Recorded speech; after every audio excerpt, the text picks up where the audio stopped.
Across the world, people have their housing costs taken away as much as half of their income. Have you ever thought of trying to change that? The good news is there is a way. House hacking is real, and we are here to show you how other people just like you have made it happen. Welcome to the House Hacking Podcast. And here is your host, house hacking expert, Andrew Kerr. Hey folks, welcome back to the House Hacking Podcast. We have an absolutely great show for you today. We have on Tracy Royce, who is a full-time flipper in Arizona. She's been featured on very notable places like Bigger Pockets Podcast and Inman.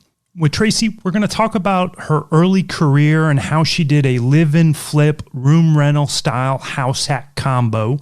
And then what we do is we're going to dive deep into finding and working with great contractors, especially as a female investor, what upgrades to do based on your neighborhood, and what upgrades are going to get you the best return on your investment. And then we have a really just frank conversation about being a successful female entrepreneur and why we should eliminate the term male-dominated industry from our vocabulary. It's an absolutely great episode. Now, before we get to it, if you haven't been to our website yet, Fi by Rhea, you definitely got to go and check it out. We just updated our ultimate guide to house hacking. We're just over 4,000 words, examples of multiple real-life house hackers. It's the perfect place to go to learn about all things house hacking. We'll do a nice short little pretty link, fibyrhea.com/HHguide. Now, if you're listening and you haven't done your first house hack yet, we got something specifically created just for you. I'm going to make a short link for it, fibyrhea.com/HHstart.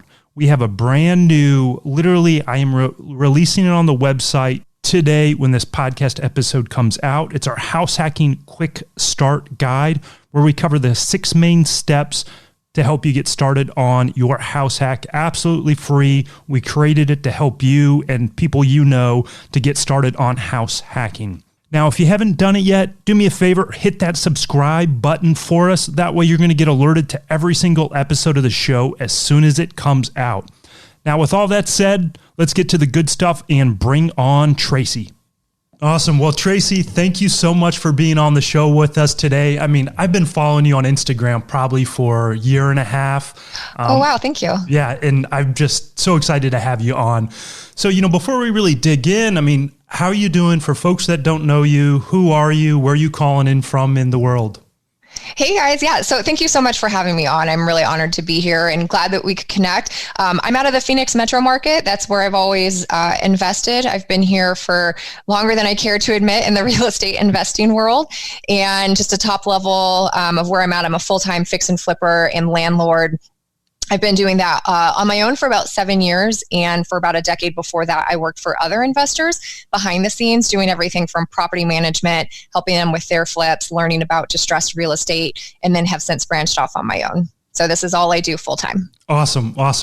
Well, you actually, one of the reasons I wanted to have you on, besides just being a kick-ass female real estate investor, was the fact that you actually did a sort of house hack and also live and flip. Could you just touch on that really quickly for us? Give us a rough idea of when that was. Yeah, it feels like a lifetime ago. I had lived with a girlfriend in their condo in Tempe and got money together and decided to buy my own condo not too far from there. Got 2 roommates, and I was able to cover the mortgage with what the roommates paid. So it subsidized, or if not completely covered. And this was so long ago, Andrew, it feels like a different lifetime. So you'll have to forgive me if I don't remember the exact numbers. But we all lived there for a while, and I ended up reselling that one. I think I stayed there at least a year. And oddly enough, the ultimate hack was that I found out the neighbors needed to sell at some point and ended up purchasing that condo to flip. I didn't live in that one, but I purchased that one, updated it, and resold it as well. Oh, that's awesome. So, I mean, that first one, and I know this was a while back, did you have to do some work to it while you were living in it, or was it sort of pretty much in good shape where you and your girlfriends could move in and they would cover your mortgage from what they were paying in rent? Yeah, it wasn't in bad condition. It was a block house, and with any sort of renovation, you always want to see what's happening in the neighborhood, right? And it's hard not to fall in love with, I live in this house, I want it to look like the Taj Mahal or at least something off HGTV and invest all this money. But when you're a young college student and you're broke and you don't have a lot of money, it's like, you really have to look at the numbers. And luckily, it just was a good deal. It didn't need a lot to be retail ready. And so it was, I didn't have much experience at the time, but it was enough for me to be able to handle. So it really didn't need a lot to go to market. And it was a hot market at the time too. So that certainly helped. Yeah, that's awesome. So one of the things that I actually is really interesting here, or at least for me, and I think it will be for the folks that are listening in, that was a condo that you lived in and you flipped. You bought the condo next to it. And I know from your Instagram account that you're actually working on a condo right now. I don't hear about a lot of people that are doing flips actually flipping condos. The typical flip is this single family home. We're buying it, we're fixing it up, maybe adding an extra bedroom. I mean, is that something that you've just done a lot of flips over your career that were specifically for condos, or is that just something you've noticed there in the Phoenix area? I am non-discriminatory when it comes to product and flipping. I'm all about the numbers. Certainly, I stay away from certain product. It tends to lend itself towards a certain price point, right? Yeah. And as the values in Phoenix have gone up really dramatically and cost of living has gone up dramatically, but wages haven't met that, people, I think, are surprised to know that condos have actually appreciated more during the last 10 years or so than single family residences. And there's a lot of attractiveness to, I don't have to maintain a yard. There's less exterior maintenance if it's in a walkable area, which is kind of rare for Phoenix, but maybe in other parts of the world where people are watching this from. If it's in an area where people can go walk to groceries, I think people are becoming more attracted to that sort of lifestyle and not just the dream of, I own a home. A lot of folks don't realize how much maintenance and care and expense go into owning a single family residential house. And it's not terribly dissimilar to when you're an investor. There's so much that needs to typically be done on the exterior and curb appeal, pool, landscaping. In condos, I really like them because they tend to be, quote unquote, a little bit easier. And it's just a product that typically sells really, really quickly too.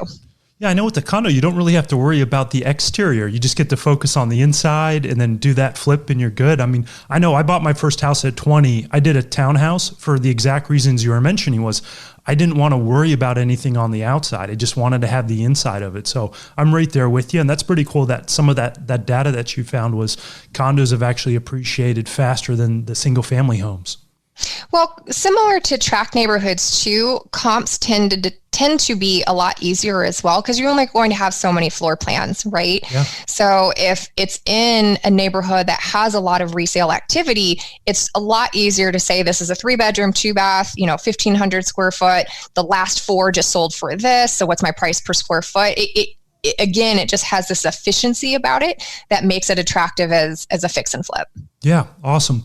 All right, so a lot of the folks that are listening are doing the more traditional house hack, sort of like you buying the place, renting out the rooms, or doing the income suite or the ADU.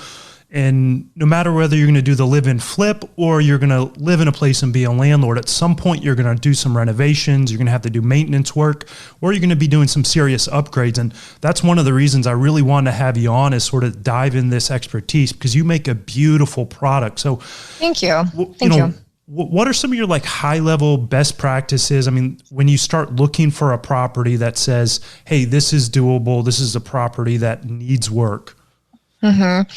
I'm always looking at what can I do to produce a beautiful product that's still consummate with the neighborhood in terms of value. Yeah. I think I've only ever fallen in love with one property that I wished I had kept as a rental just because it was so stinking cute and it's in a wonderful area. But other than that, again, it's just about what is this in terms of design? I'm even what does this house want to be? Not what do I want to do with it? What's consummate to the neighborhood? What's on trend? What's a little timeless as well? And I also look at how can I balance material costs with producing an outcome that looks very stylish, but still is on budget. And that's the sort of middle ground that I play with to be able to put out something that is different than what most people are used to in that neighborhood. I deal with, in Phoenix, Arizona, a medium price house is $350 and under. So that's the wheelhouse that I stick with. That's the lane in which I keep my blinders on, entry level and medium priced homes. That being said, there's a lot of people that will shop whatever's on sale at Home Depot and put in entry level products for entry level homes. And I get it, and we're in a hot market, stuff still sells.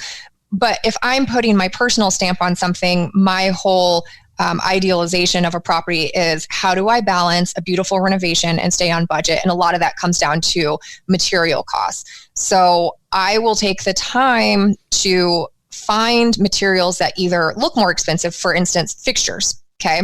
I'm not going to Restoration Hardware and buying my cabinet hardware. I'll tell you that right now. I am shopping on Amazon quite often, and Wayfair and online, and even places like OfferUp and Craigslist. Andrew, you wouldn't believe sometimes the things that people sell that are brand new. I've bought $500 faucets for $100 because one of the spouses didn't like the finish on it. So that takes a little bit more time, but I'm also not a high volume flipper. I'm not trying to do 100 properties a year, and that model might not fit. If you have listeners that aren't doing a bunch of fixing and flipping and they're doing one house at a time and it's going to be a really long-term rental, they might want to tone down what they're putting in the house because it just needs to be functional for the next 10, 15 years. I don't know if I quite answered your question. I might have gone on a little bit of a tangent there. You did. That is so awesome. So while I don't flip homes, I take that same approach with my rentals. If a 2-bedroom, 1-bathroom is renting for $1,200 a month, I price mine at the same price point, maybe a few dollars less, but I always make sure I have a slightly nicer product. Yeah. That way, when folks think about leaving, one, it's quicker and easier to rent. We just had a 1-bedroom we rented back in June during COVID-19. We had over 40 people look at the place in a 2-day period. Wow. And partly is we priced it. When we rebuilt the home, we made it look nicer than everything at the exact same price point.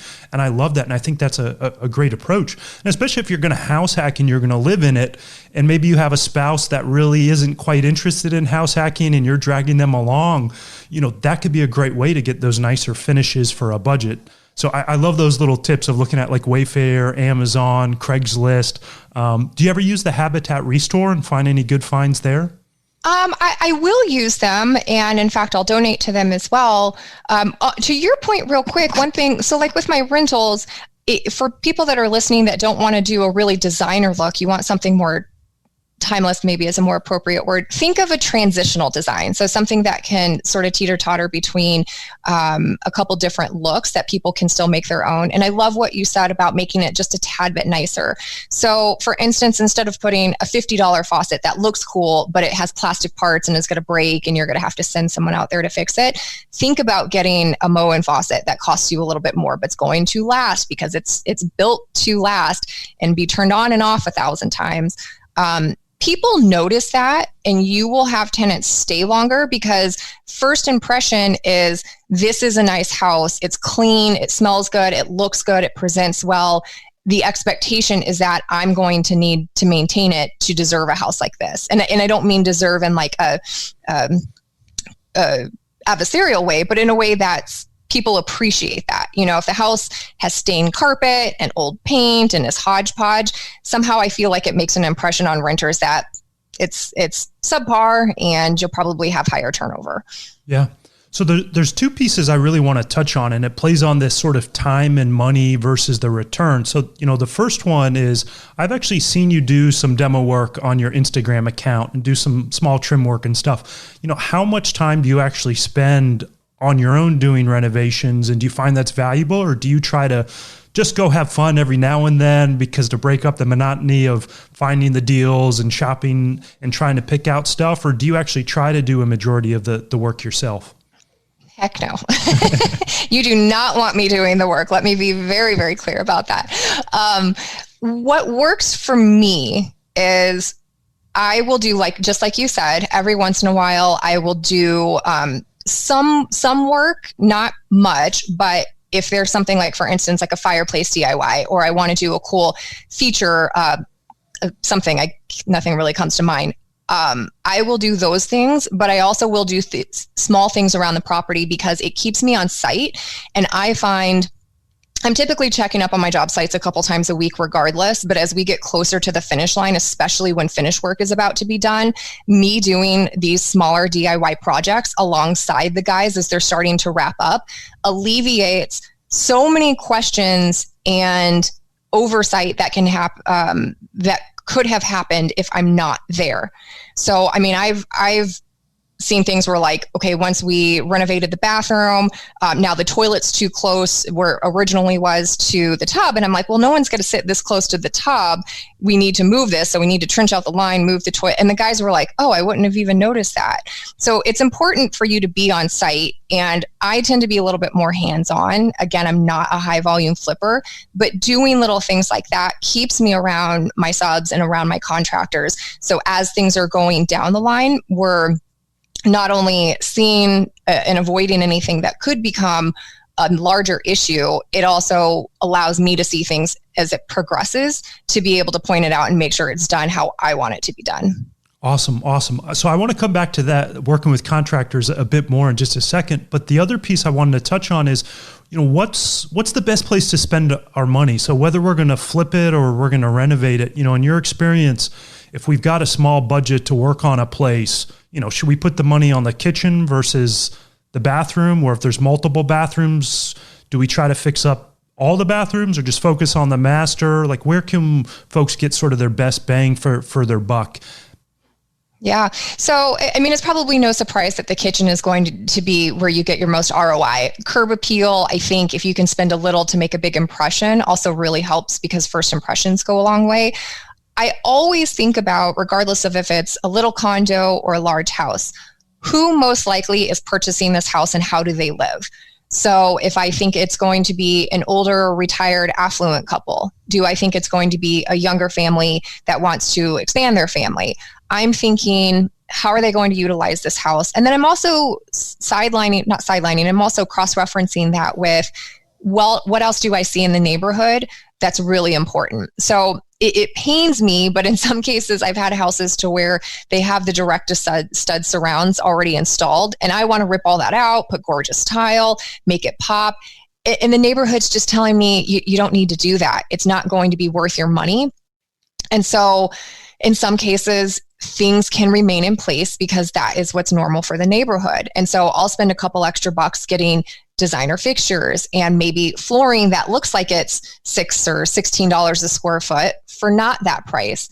And so again, it's balancing how can you get the look and still put out a quality product that's consummate to the neighborhood that also speaks to who is going to live here and how do they live. So for folks that are listening, maybe you're driving and this slipped by you. Tracy's mentioned this 4 or 5 times now, so I just really want to call attention to this.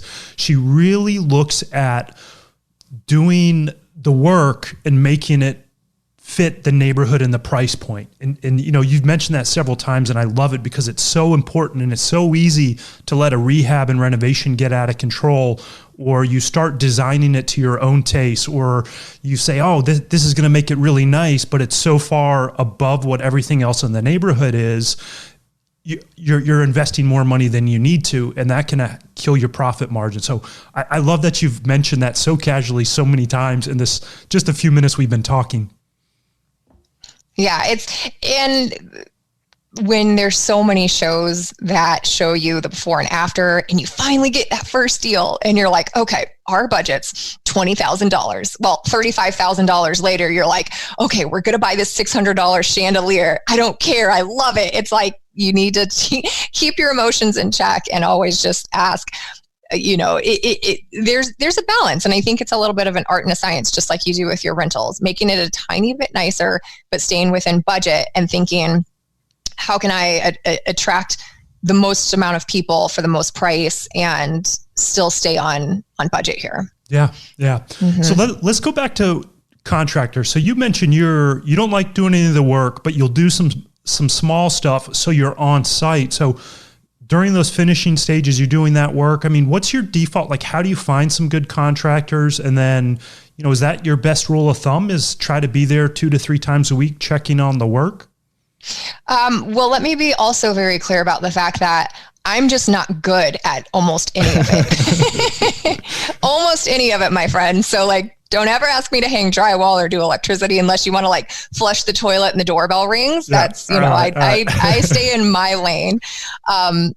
Finding contractors, to make it a little bit more scientific, if I was to come to your city and I had to find a GC or I had to find an electrician or plumber or trade or sub, I would pick up the phone and call at least 5 of them. Okay. And I'm looking on Craigslist, Yelp, Angie's List, any of the usual suspects, asking for referrals, maybe looking at a local RIA.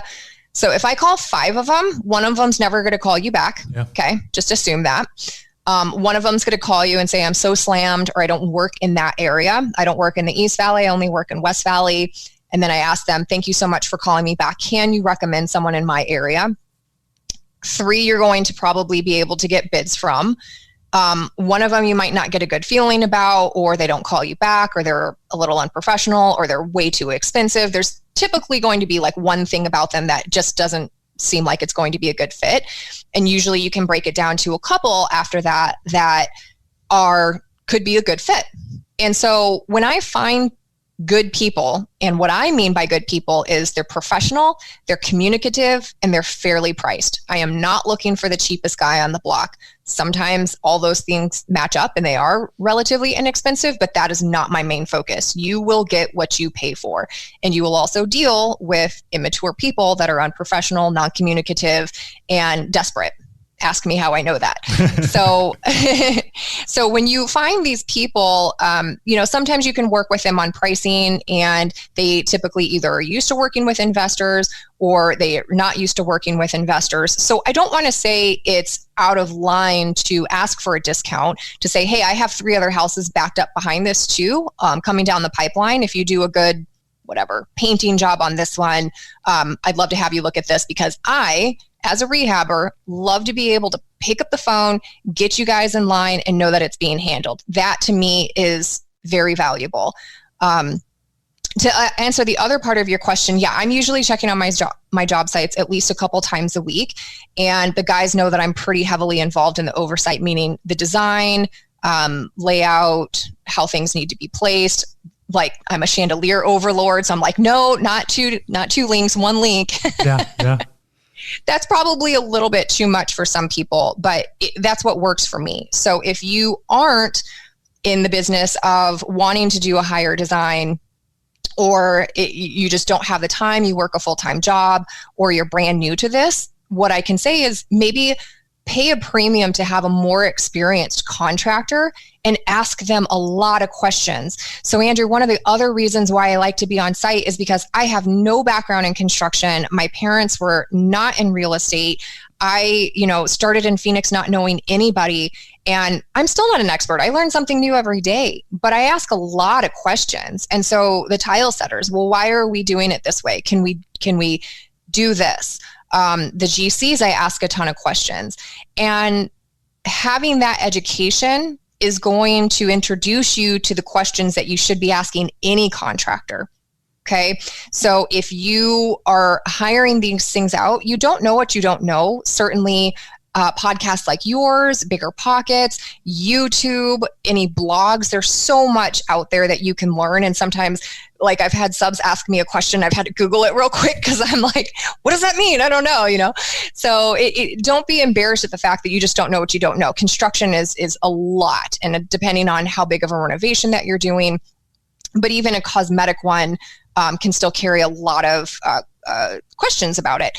So in terms of finding them, I talked about that. In terms of managing them, again, you are looking for someone that's communicative, professional, and fairly priced. And if you have to pay a little bit more for your first couple to get that education, I'm telling you, it is more than worth it. Absolutely. So then when you're working with your contractors, up front, do you actually do a detailed scope of work? Do you have them sign contracts? Is it a little more informal? What's your approach been? Have you learned from past mistakes? Yeah, of course. So I always have everything in writing. Sometimes, depending on the sub, depending on the trade, it's a little bit more informal. And I just straight up tell them, I'm like, listen, I'm out in the field right now. I appreciate your time. Can you just text me what we talked about? Because in 15 minutes, I'm not going to remember all the details. I just need to have something in writing. And so sometimes it's as simple as a text. In other instances, it is going to be a line by line of everything that is expected to be done, their done date, budget, and then you work with it. Stuff comes up, right? Construction is what it is. There's stuff that comes up that none of us can predict. But yes, I mean, I always have something in writing, and I forget the other part of your question, but yeah, with these guys, I try to make it as detailed as possible because I don't want them, I try to make their jobs easier by being specific, right? Yeah. And if something needs to change midstream because of something we all didn't expect, so be it. But in that I'm looking for someone that's really communicative, I would hope that they also enjoy that I'm communicative and then let them do their jobs. And it tends to flow a lot better along the way. Yeah, that's awesome. And great tips. I mean, how have you found it as a sort of solo female entrepreneur working in a very male dominated field? And I mean, do you have any best practice or tips you can share with folks? I mean, we've got, last season we had 14 of our 20 guests were female. And that was something that came up a lot, was they didn't always feel comfortable working with contractors, or they came across contractors that they felt didn't sort of give them respect or the time of day, or they felt they were just giving them a high bid because they were a female. Yeah, and that's something that I think too, Andrew, is let's talk about that just for a second, because I really don't enjoy the phrase male-dominated industry. Just think of the three separate words. Yeah. So male, okay, that's one thing. Dominated, just think of the energy that puts out, like big and dominating and aggressive. And then industry, I mean, we typically say like oil industry, construction industry. So you think, if I was a female listening to this and I wanted to get into house hacking, and I keep having that phrase reiterated back to me that it's a male dominated industry, that in and of itself, I think it is a trope that can be intimidating. Yeah. And I think it sometimes can be a pushback to more females getting into this because they think that there's this barrier. I have found when I show up and I'm ready to work, whatever capacity that means, if I'm out in front pulling weeds, you better believe I'm out front sweating my ass off to pull weeds. And if is what I knew at the time, but I'm going to be on site to make sure that things are done well, the contractors see that like, excuse my language, this bitch is ready to play. She's not going to mess around, Yeah. And the contractors that don't treat you with respect, get them out of your life. Shake the tree. Find another contractor. I don't care what city you live in. You do not need that person so bad that they bring that energy to your job site. And I don't care if you're male, female, a couple. I've always put, on my Instagram and other places, if you have someone on your job site that is poisoning the well, get them out of there. Even if you have to pay a little bit more, just say, listen, you're not even half done, but I'm going to give you 50% of what you've done. We're going to finish. Thank you. And be well and be on your way. I always make sure that I'm working around guys, because sometimes we do work late on job sites to get to the finish line, right? I need to be able to feel secure around them. And someone always knows where I'm at. But regardless, I do want to share because, and I'm so glad you brought this up, I think it's important for females to hear this, and maybe their partners that worry about them being on job sites or getting into this space, is that the guys that I work with, I trust them. And if I left my wallet open and my keys on the countertop, I trust them being late on job sites. I've learned so much from them, and we have a really good vibe. They respect me. I respect them. We have a lot of fun together. But that's not to say I haven't had a few contractors that are on the opposite end of the spectrum. The issue with that, looking back, it was my fault. I went against my usual vetting process because I wanted someone to start quicker. And you can always smell desperation. And when someone tells you, yes, I'm great at everything, I can start tomorrow morning, I'll be there at 5:00 in the morning, there's an issue. Yeah. No one likes desperate people regardless. There's a reason why they're desperate. So I tack that onto the end because if you find, again, communicative, professional, fairly priced contractors, most of the time they care more about who is paying the bill. This one's paying the bill. Yeah. That's all they give a shit about. Okay. If I'm paying the bill, I'm showing up, I'm communicative, I'm letting them do their jobs. That's all they really care about. They don't care that you're female or male or gay or straight or black or white. So if you're listening to this and you are a quote unquote minority, and I say that with love because I don't want you to feel like that's a barrier, then just know that there are contractors that you will jive with. They want to get paid, they want to be respected, and they want more jobs. So if you can give and deliver that to them and give them respect, and they respect you and you communicate and you show up and pay them and let them do their jobs, there's not going to be a shortage of people that want to work with you. That's awesome. Yeah. Thank you for sharing that. I think that's all really, really helpful. You know, and I think this is a great sort of segue into this. I mean, you know, you're a solo kick-ass female entrepreneur. I mean, put real estate aside, you're just kicking ass all the way around. I mean, why did you decide to be an entrepreneur? I mean, did you have a corporate job for a while and realized it wasn't for you when you sort of got out of college and were young? And I mean, what drove you to this? Yeah, thank you for asking. And I really appreciate you saying that. I worked, before I branched off on my own, I worked for other investors for about 10 years, okay, in the Phoenix market. And that was when everything collapsed. But the blessing behind that is I had gotten started right before the recession hit and had worked for one investor as a private investor. He had a career with the municipality, but in his spare time had accumulated a couple dozen properties. And I used to rent a room from him, and he knew I worked in real estate, lending at the time. And he said, listen, I'm in desperate need of some assistance. If I could replace what you're making, would you come work as a assistant for me? And I love that. You know, I was so young at the time when I was doing the lending part of it. My heart was just never in that. So started to work with him. He referred me to another investor as well. So started working with them. I started working with another. So I kind of like contracted my services out to private investors.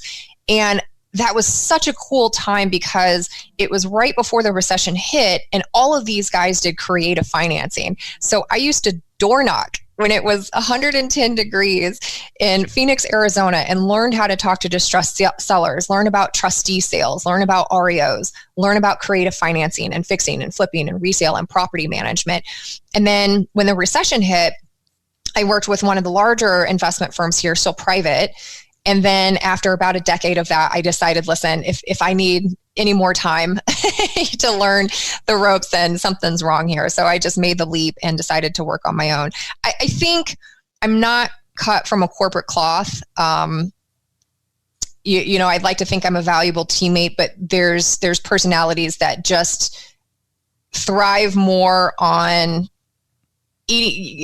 producing what you produce from your own efforts and not necessarily being a cog in a wheel. But for those listening that do have a job, there's a lot of value, especially if you're good at what you do and it's stable and you're working with people, you know, that it's a good environment. There's so much to be said about having stable income and benefits and taking a certain amount of your income instead of maybe going out to dinner 10 times a month. You go out 2 times a month. And for a year, you're like, I'm going to save this money and then I'm going to purchase a house or I'm going to wholesale a house or get into real estate investing while I have a W-2 or 9-to-5 job. So I'm very cautious about highlighting the allure of entrepreneurship because it's tough. You know, it can be really harrowing. So with everything that's going on right now, I just want to be delicate in saying, yeah, just go flip houses full time. It's the way to go. You should be an entrepreneur. Everyone should be an entrepreneur. I'm not Gary Vee. Yeah. Well, so I think there's a couple great things in there, you know, and one of them I remember it was maybe a year and a half ago or 2 years ago on your Instagram account, you did a little bit of a debt-free shout out. So, half our audience is using house hacking or they want to learn about house hacking as their first step into bigger real estate investing. And then the other part has no desire really to be a real estate investor, but they want to use house hacking to supercharge their personal finances, to rapidly pay down debt, to start maxing out their retirement accounts, or to get to early retirement. So, I mean, what's your approach been since then? And, what drove you to want to be debt-free? Are you still with that mindset of wanting to be debt-free outside of using financing for real estate acquisitions? Oh yeah. You breathe differently. You behave differently. You make decisions differently when you don't need something as badly. I love what I do, and I'll continue to hustle as much as I want to, or as much as I don't want to, or move into something else. But when you don't have lingering debt, and I was there for, a couple different times actually, and having it paid off and making the final decision, I'm going to remain debt-free. This is my lifestyle. I want to be financially independent. I want financial freedom. Once you make that decision, all other decisions behind that are guided by what's the value in this? Is the cost of this worth me going into debt? I also did a recent post on Instagram where I had a Range Rover, and I go, hey guys, check out my Range Rover. Do y'all think it's rented, or do you think it's real? Drop me a line. And comments went nuts. They're like, you leased it. This is real. Some people were like, you don't seem flashy, so I don't think that this is yours. And it really boiled down to the fact that I'm like, could I afford something like that? Sure. However, buying $100,000 car is just, it doesn't fit the vision I have for my financial piece. Yeah. Okay. That means more to me than going out and buying a new car, whether it's a $30,000 car or a $100,000 car. And if you simplify it even more, it's just like a new pair of shoes or a bigger house. There's really this dream that's sold to us of bigger is better, more is more. And I think that bubble, I know that bubble is being burst when people realize I have a ton of student debt. Houses are expensive to buy and maintain. Healthcare is going up. I don't know if I'm going to have a job in 6 weeks or 6 months. And uncertainty seems to be around the corner. What can I do to make my dollar last longer? And I think younger people are starting to see, and maybe even older people too, that there is an appeal about being frugal. And I know it's the F word, no one wants to be frugal. Yeah. But doing something different, it's going to feel awkward for a little while. Your friends may josh you for not going on these lavish vacations like you do, or like they do. But you can also find deals on travel. You can find deals on great cars. Like I said, I'd get a Range Rover. If I could take it subject to from a distressed seller, I do it tomorrow. Yeah. There's always caveats. So I don't want your audience members to think house hacking or living with the FIRE, the FIRE method, means living in poverty and not having nice things. I've also been very vocal about I want quality, expensive things. I just don't like paying retail. Yeah. So there are ways, like Tony Robbins says, it's about asking a better question, not like, I can't afford that.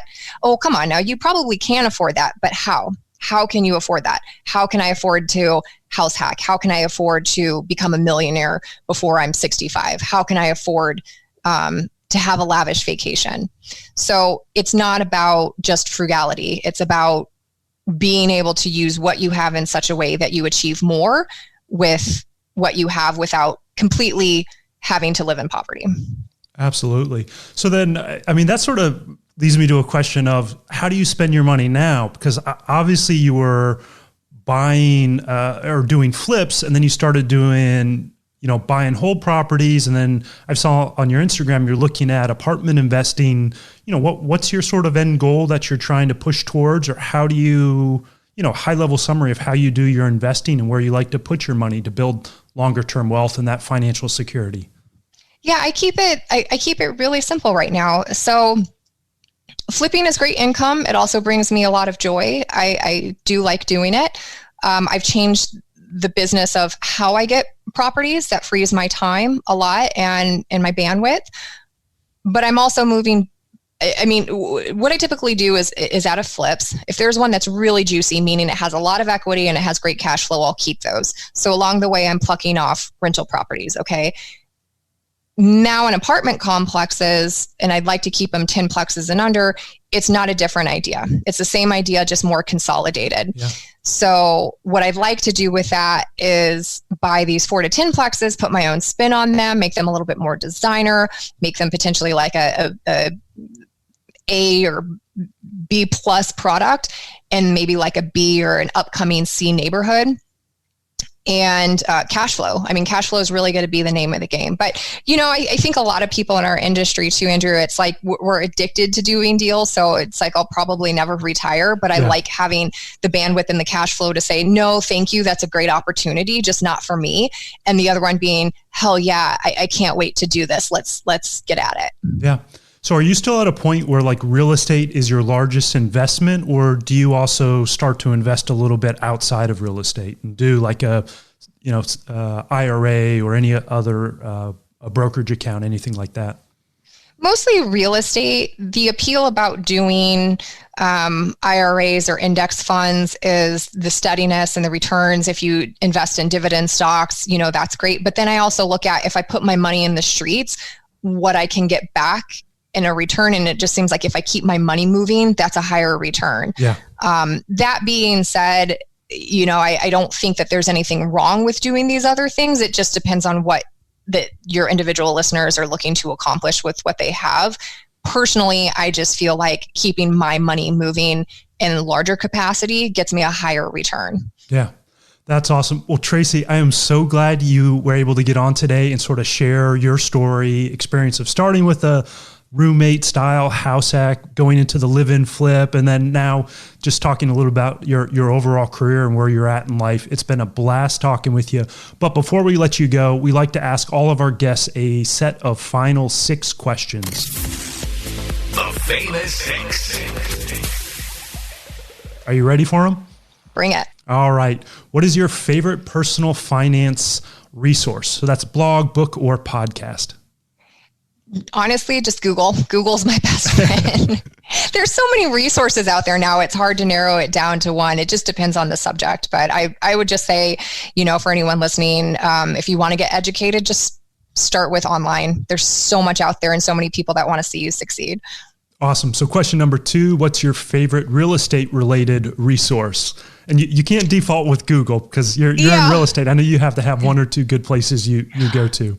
I have gotten so much from just conversations with people about talking about deals. So either in my masterminds or other investors, you can only learn so much online. When you're in the thick of it, being able to pick up the phone and say, hey man, I'm dealing with this challenge, or what would you do in this situation? That tends to be an amazing resource. It's just your local network of other investors that are doing deals in your area. So don't be afraid to connect with people and ask questions, and kind of all bring each other up. Awesome. All right. Question number 3, what's been your favorite travel destination so far? Oh gosh. The last one I just went to before all this hit, I went to Tulum and I went to Cancun, of which I had never been to either before. And I went down to Chichen Itza. I swam in a cenote. I got to practice Spanish. I was kind of just had an adventure. That's the first one that comes to mind. Yeah, my wife and I, when we had our honeymoon, we were down in Mexico and we went to Chichen Itza and swam in one of the cenotes. But I specifically remember your Instagram photo from when you were down in Tulum about how you were like closing deals on the beach. So it was awesome. Oh my gosh, I remember that day. Yeah, I made friends with one of the guys there and we did a little Instagram post because he ran a couple businesses too and restaurants, and he was making sure I was all good, and I was making phone calls and checking emails and having a Modelo and closing deals at the beach. That's the way to do it, right? Awesome. All right. So question number 4, what's next on your travel list post COVID-19? I am supposed to go to Miami here in a few weeks for a mastermind group. I am hoping that still happens, particularly because this is a newer mastermind for me and I want to meet my new mastermind fam. And then there's a design district there. Miami just is something so different than what we have here in Phoenix. So I'm really wanting to visit the design district. So hopefully that'll stick. Awesome. Yeah, I love Miami. Years ago in a previous life, I did international disaster response work, and I did spent a ton of time in Haiti, and you'd always fly back from Haiti into Miami. So I'd always spend a couple of days going out in Miami, from the bars, the music, the food, the architecture. It's an awesome city to go to. Just a vibrant culture. And same thing with Mexico. I was just so inspired after you come back from there. It's just such a vibrant and loving culture. Awesome. All right. Question number 5. What's your biggest bucket list item that you haven't accomplished yet? In real estate? Real estate, life, could be anyone. Oh, man. I'll keep it real estate. I'll keep it professional. So I'd love to just take down a really cool multifamily and put my own spin on it, put my mark on it. Awesome. I see that happening all around here in Phoenix, and I'm like, okay, I want one of those. Awesome. And then number 6, what is your favorite life hack? Ooh, I have a good one for you. Meditation. With all of this COVID stuff going on, I started taking sunset walks that help ground me during the day. Meditation, especially I think if you're an A-type and you go a lot and you work a lot, and I'm not any of those things, right? So if you are struggling with focusing or uncertainty or really anything, just taking, even if it's 5 minutes to do breathing techniques, and there is no right or wrong way to meditate. It's really just focusing on being in the present, following your breath. You don't have to levitate. You don't have to do anything crazy. That has been an amazing life hack for me in a lot of ways. Yeah, I actually have the Headspace app on my phone that I'll use every single day. It's amazing. Just even 5 minutes stressed in the middle of the day, go use the Headspace app to help walk me through the little meditation. Is phenomenal. So great life hack. Tracy, thanks for being on again. Where's the best place for folks to be able to find you if they want to look you up and learn more about you?